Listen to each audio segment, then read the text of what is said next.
Hello viewers, welcome back to our series of lectures on solid state. Today we will take up crystal planes or the lattice planes as they are called. We will talk about what are lattice planes, how do we designate them, and how are they responsible for the diffraction of X-rays, which actually leads to the determination of structure of solids. The session is planned as follows, that is, to begin with we will try to recall what we have done so far in this course or these sessions. Thereafter we will talk about what do we understand by lattice planes, what are they, and then how do we designate them. In this context we will talk about different ways of designating them. One typically uses Weiss indices or Miller indices. We will spend more time on Miller indices, which is used more often nowadays. Thereafter we will talk about what is called as interplanar distances, because when you have lattice planes they exist in kind of families, because there are parallel set of planes are there. So, we will talk about that how do we kind of designate or talk about the distance between these planes. There is some small formula we will try to refer to. Thereafter, we will take up the principle of X-ray diffraction, that is how do these lattice planes lead to diffraction of X-rays, which actually is used for determination of structure of solids. So, that is the main thrust of your today's session here, and towards the end we will try to sum up what we have done today. Let us start by recalling what we have done so far. What we have done so far is that we started by introducing solids as a state of matter and discuss their characteristics, concepts like lattice, unit cells, closed packed structures, etc., etc. Thereafter, we described the structures of some simple solids in terms of cubic closed packed structures. That was the very important component we talked about. Thereafter, we started by talking about the concept of symmetry and discuss different types of symmetry operations and the corresponding symmetry elements. Firstly, we did it in the case of molecules. Thereafter, we extended our argument to crystals, and we found that the crystal symmetry is different from that of the molecular symmetry. So, that is what we have done so far. Now, let us move further and see what do we understand by a lattice plane. We know that, let us recall for our earlier sessions there, that is typically we know that crystalline solids have got long range ordered structure there, and we also have learned that any ordered structure can be represented in terms of a lattice. It could be a one dimensional lattice, two dimensional lattice, or three dimensional lattice. In three dimensional crystal structure, when we talk about representing the three dimensional structure of a crystal, we try to represent in terms of a lattice which consists of an array in three dimensions. But right now I am going to show you a two dimensional lattice just for the sake of it, so that we can understand the concept easily. So, essentially a two dimensional arrangement, a two dimensional lattice will be a two dimensional array of points there. Now, if I look at these points, if you try to look at different kind of planes, because this is one set of planes I will try to show it to you. So, these are the lattice planes, that means the lattice points they join together and then they create a plane here. Now, same thing can be extended to a three dimensional thing also. So, another set of planes could be this, yet another could be like this or this. That means, there could be an infinite set of planes in a given crystal lattice there, be it in two dimension, be it in three dimension there.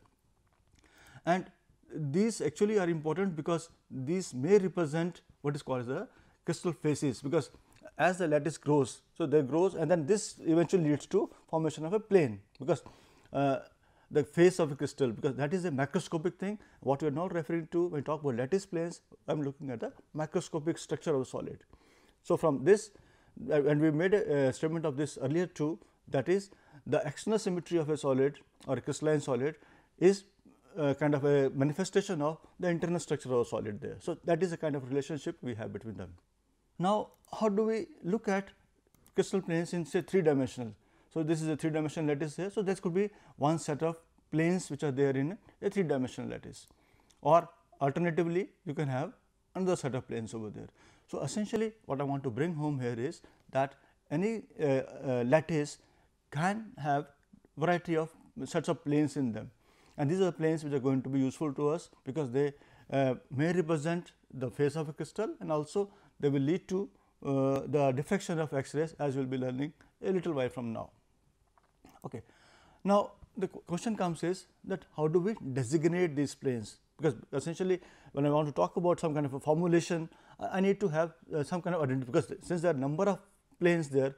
So, how do I differentiate between which plane I am referring to, because that will be required if I want to interpret the diffraction pattern where I get from the diffraction of X-rays by the crystal lattice there. Now, there are different ways of designating them. Let us first understand that what do we mean by designation. We know that a lattice plane, as we have seen earlier, that is, it can have variety of orientations. Now, suppose I define some set of axes here. If we look at the, say, the Cartesian coordinate system, we have got x, y, z directions like this.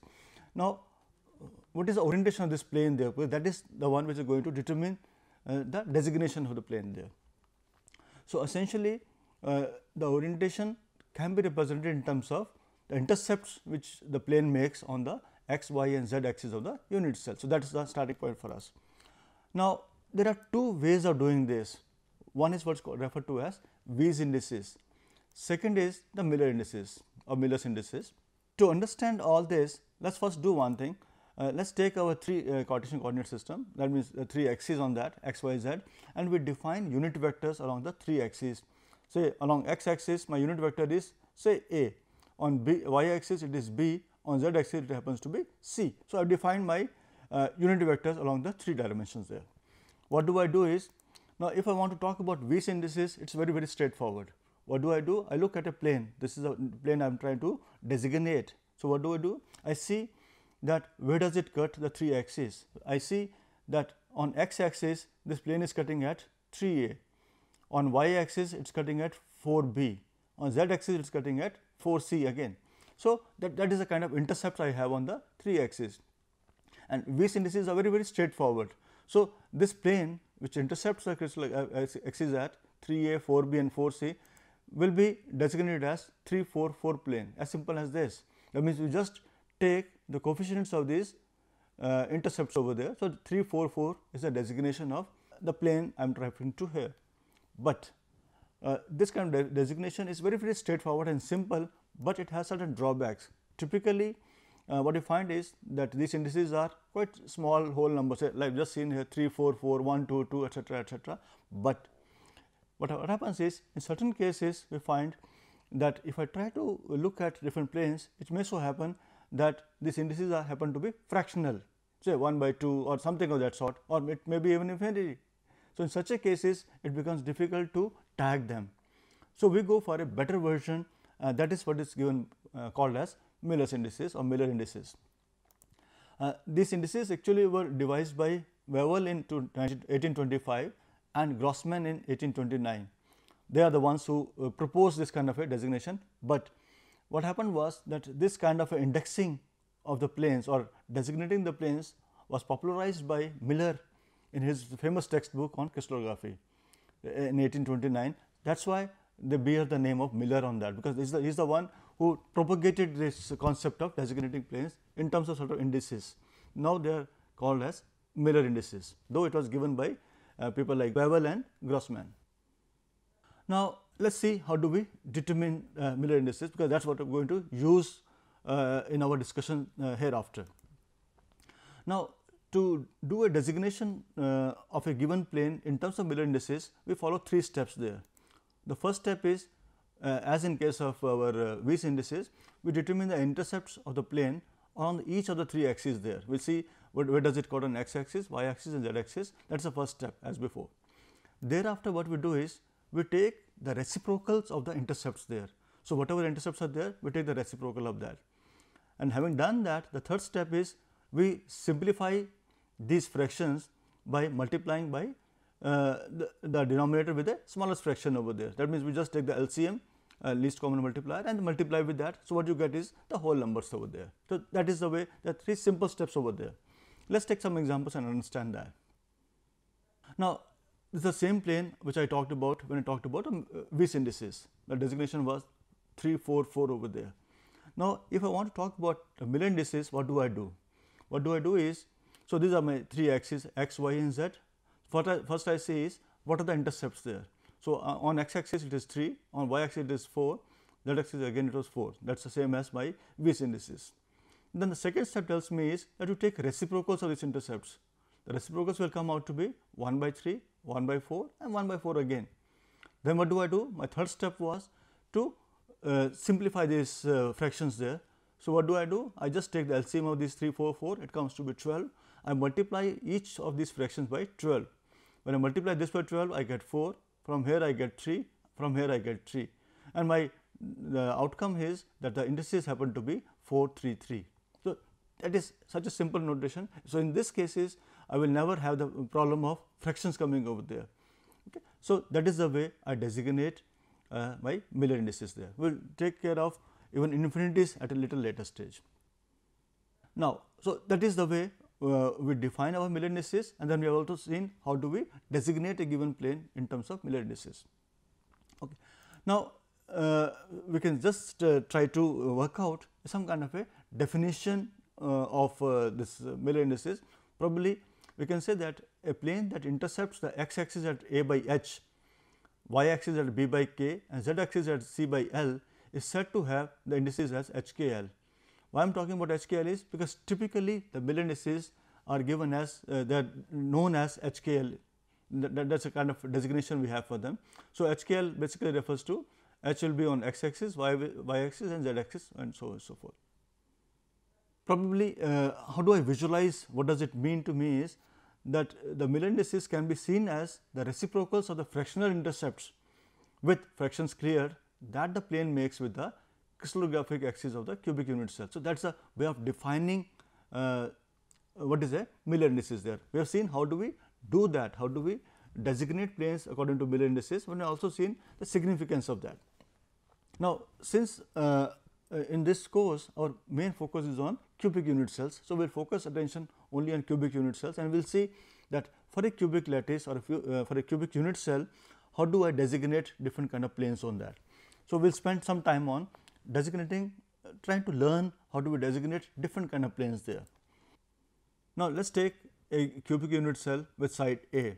So, that is the way I have taken my unit cell to be. Now, what I am trying to do is, now I am trying to look at different possible lattice planes for a cubic unit cell, and then see how do I designate them. Let us take up some examples of a cubic unit cell and see how do I designate different kind of planes. And let me make a beginning by talking about this simple plane here, which is shaded in blue here. And now, I will just follow the 3 steps as we discussed earlier.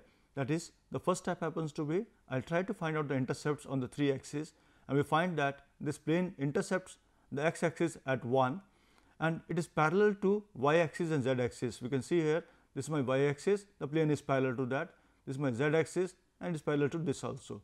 So, it means any parallel planes are not going to ever meet. So, our intercepts are going to be at infinity. Okay. Now, the second step is I take the reciprocals of this intercept. So, reciprocal of 1 will be 1 by 1, that infinity will be 1 by infinity, and this again will be 1 by infinity, which happens to be 0. This also is 0. So, is this happens to be 1. So, my ratio of these reciprocals will be just 1 0 0. It is a simple ratio, I do not have to do any simplification thereafter. So, the Miller indices now comes out to be 1 0 0. So, that is such a simple procedure we have. Let us go to another example here. Let us look at this plane. How do I designate this one? We find here that as before I will see the intercepts now. So, it will be 1 1 infinity, because here we find that this plane is cutting x axis and y axis, but is parallel to the z axis here. So, it will meet the z axis at infinity. So, the reciprocals will be 1 by 1, 1 by 1 and 1 by infinity, which comes down to 1 1 and 0. So, the designation is simple 1 1 0. Let us take yet another one here. We find that this plane is cutting all the 3 axes now, it is cutting each one of them at 1 1 and 1. If I take the reciprocals, so there again will be 1 1 1, and the designation will be very simple, it will be 1 1 1. We just mark here that all these Miller indices, when we put into designation, they are basically are H, K and L. So, they are always given into small brackets like this. This you should keep in mind. Let us look at this plane now. Now, this plane is different from what we have discussed so far. This plane is cutting the x axis somewhere around 1 by 2 here. That means half of the unit distance here. So, it is cutting at 1 by 2 a, so to say, and y axis is cutting at 1, and z axis it is not cutting at all, it is just parallel to that. Okay, it is a vertical kind of a plane here. So, how do I give designation to this?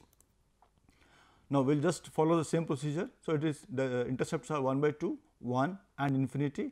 I take the reciprocals here. The reciprocal of 1 by 2 will be 2, that of 1 will be 1 and 1 by infinity will come out to be 0. So, the designation will be 2, 1, 0. So, that is the way we designate the plane as shown over here. Let me take another example here. Now, how do I designate this plane? Simple again. So, this plane is cutting 1 by 2, infinity, infinity, take reciprocals here and then simplify it, it just comes out to be 2, 0, 0 plane. So, this is my 2, 0, 0 plane. You remember that the plane which was somewhere here, it was my 1, 0, 0 plane. So, it is just parallel to that plane, but it is cutting at a different distance on the x axis there. Let us take yet another case. Look at this plane. How do I designate this? This is slightly different from all these. It is slightly tricky as well. What you find is this is my 0, 0, 0, because I have my reference direction here. This is my z, x and y. Now, what I find is that this plane is cutting the x axis at -1 here. So, this is my positive direction here. So, that is my negative direction there. It is cutting at -1 and it is parallel to the y axis as well as the z axis. So, it will be infinity, infinity as before. So, the reciprocals will be 1 by -1 and so on and so forth. Now, this will come out to be -1, 0, 0. How do I designate this -1 now? For the -1, what we do is we just put a bar on this digit here. So, suppose it happens to be -2. So, I will put it as 2 bar. If it is 1, -1 will be 1 bar. So, in case the intercept happens to be a negative number, then the negative sign is indicated as a bar on the index. That is very, very important to understand. So, I think with that probably all typical kind of examples we can think of we have talked about, but there are a wide variety of possibilities. You can take up any physical chemistry book, look at different pictures on that and try to designate those planes for yourself. Okay. Now, one more point I would like to make here is that suppose look at this picture here. What I am showing here is there are number of planes. This is one small plane, I call it as plane A, yet another is plane B, yet another is plane C. Now, we find that if I try to work out the Miller indices for each one of them, we find that they happen to be the same, because there are a set of parallel planes. Any set of parallel planes will have the same Miller indices. This you can verify for yourself. Now, what you see is, I want to make one point very simply over here is that if I am referring to the designation of a given plane, what you have done so far, the denotation is HKL as I mentioned earlier. That means, this is my H indices, K indices and L indices, I put into a small bracket here. But if I am talking about series of planes, a family of plane, then I put it of a different kind of a bracket here. So, that is a distinction between this gives me designation of a single plane, this gives me the designation of a set of planes or the family of planes over there. So, this is very, very important to understand. Now, let us move further and then see what do I mean by the families of planes. So, you see that each of these planes I am referring here, they constitute what is called as a family of planes, and then they will have same Miller indices. You can work out, suppose I just do for say this plane here, it has sort of indices there, same indices will hold true for this also, for this as well, because when you take the reciprocals and do the kind of simplification, they come out to be the same. Now, I mentioned while starting the session was that what are the interplanar distances, because they are going to be important for us. So, we need to know that, as I mentioned just now, that HKL in this kind of a brackets here represent family of planes there, and all parallel crystal planes or the lattice planes have the same Miller indices as mentioned earlier. Now, these planes are equally spaced at distance DHKL. So, the DHKL is a notation used for the distance between set of parallel, because we got one plane, another plane, another plane. So, this distance between the planes is called as DHKL. So, HKL is given as a subscript to that. Now, for a cubic crystal for the matter, this distance is defined as DHKL to be equal to A, where A is my side of the cube here, and divide by square root of h square plus k square plus l square. I am not getting into derivation of this formula, I just want to state this formula, because that is I am going to use maybe in the next session when I talk about the structure determination from X-ray diffraction. Now, before we move further to the principle of X-ray diffraction, let us make one more point, that is, if I got different sets of planes, because this is my lattice here, and you can see that this is my one family of planes there, or set of planes which is designated as 1 1 0. You can also have another set of planes here, which is now as shown over here, has a designation as 2 2 0. What you find is that this set of planes which have a designation as 2 2 0 are closer by, and these are slightly farther. That means, this DHKL is double that of this one. That is, if I talk about a set of planes, say HKL, they have certain distance between them, that is DHKL. But if I have set of planes which has a designation of NH, NK, NL, then the distance between them will be n times smaller than the separation in case of HKL. That means, if this is D, this will be D by 2. That is what it means there. Okay. I think this is all what I wanted to talk about the lattice planes, the designation in terms of Miller indices, and certain more points over there. Now let us move on to that how does it happen that this set of planes give us what is the main tool in the hand of the chemist to determine the structure of solids, that is the X-ray diffraction here. Let us see the principle of X-ray diffraction. Now, this X-ray diffraction by crystals basically was discovered by von Ley in 1912, and thereafter it was a Bragg and Bragg, the father and the son. In 1913, they provided a simpler description of this, and both of them got Nobel Prize for that.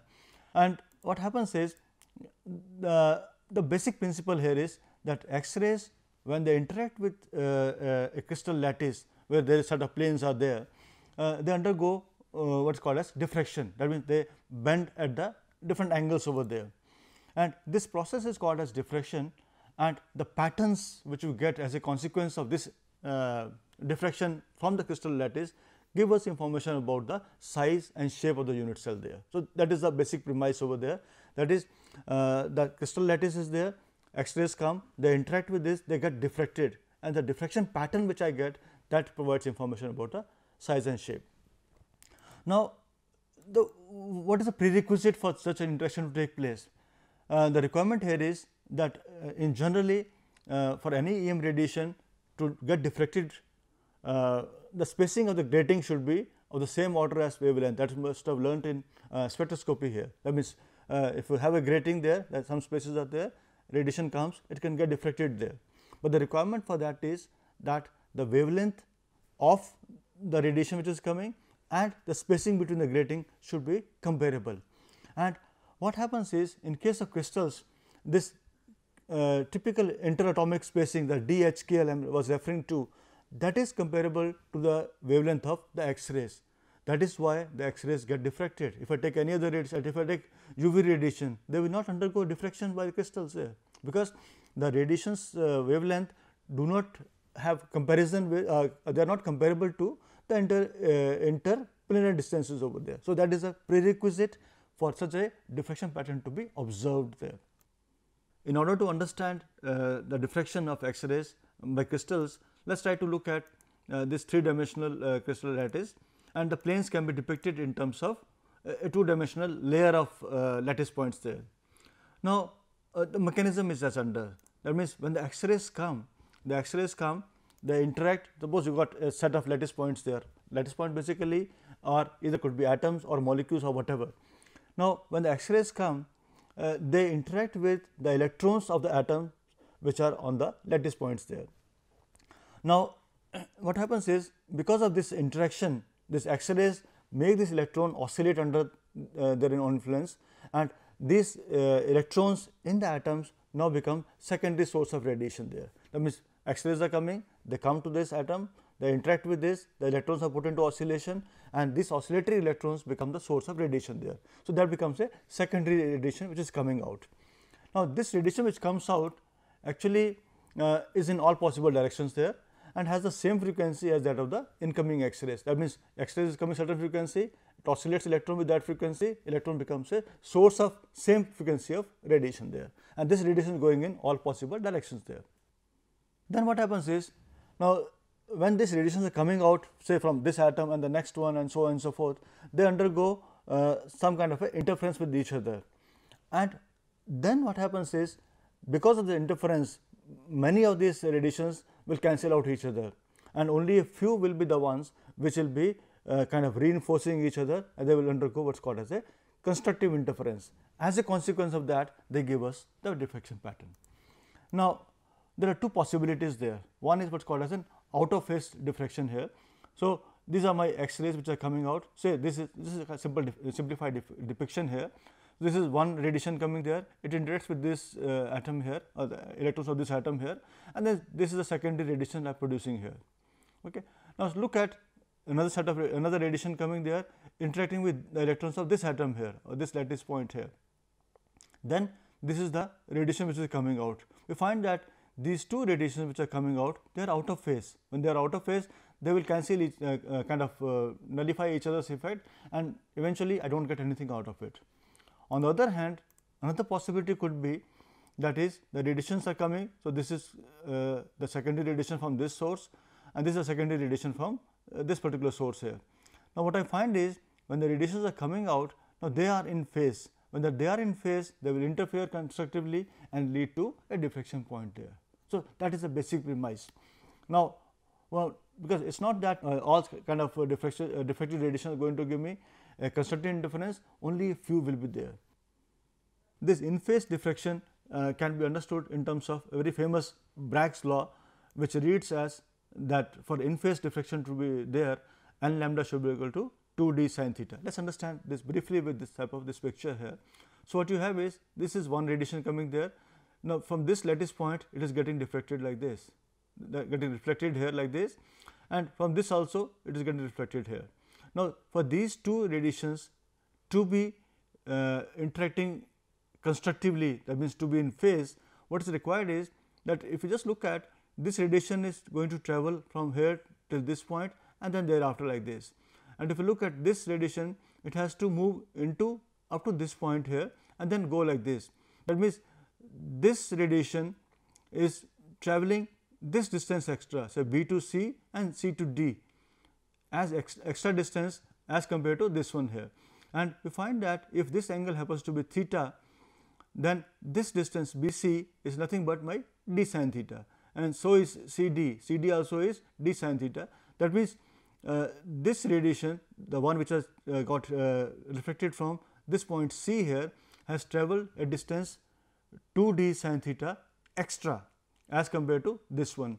And for this two radiations to be in phase, this 2 d sin theta must be an integral multiple of the wavelength, that is n lambda. For the first order diffraction, as it is called, when n is equal to 1, we have to have lambda to be equal to 2 d sin theta. So, that is what is called the famous Bragg's equation. Now, in this Bragg's equation, the space, when you have diffracting planes are there, the space between them, that determines the peak position. You can see here lambda is equal to 2 d sin theta. The spacing d, suppose I just rearrange that, sin theta will be equal to lambda by 2 d. So, lambda is constant for a given source of radiation, then this d, the interplanar distance, is going to determine where will the diffraction point will come, at what theta, what angle am I going to get the diffraction there. And secondly, another factor is the intensity, because that will be determined by the nature of atoms, which atom is there, how many electron does it have. So, the intensity of that particular diffraction point here will depend on the nature of the atom in that. So, these two things we will try to build on this in the next session, when we talk in detail about how do we experimentally determine the X-ray diffraction pattern and how do we interpret that over there. Now, let us sum up what we have done today. What we have done today is that we briefly reviewed the contents of previous sessions, and thereafter we defined what is called as a lattice plane and explain the ways to designate lattice planes. We talked about two kind of designations, Weiss indices and Miller indices, and we spent more time on the Miller indices there. Thereafter, we just explained the principle of X-ray diffraction by crystalline solids, wherein we talked about the prerequisites, that is the interplanar distances between the different lattice planes and the wavelength of X-ray get they are comparable to each other, that is why they show diffraction pattern there. And also we have seen that for diffraction pattern to be observed, we need a very important requirement, that is 2d sin theta to be equal to n lambda, and first order diffraction 2d sin theta to be equal to lambda. Lambda is the wavelength and 2 is a constant here, d is my interplanar distance, and sin theta, that is where the diffraction is going to be. So, on this we will try to build up and try to see that how do we experimentally determine the diffraction patterns, and then how do we kind of interpret the diffraction pattern in terms of a type of unit cell and the unit cell parameters there. Thank you.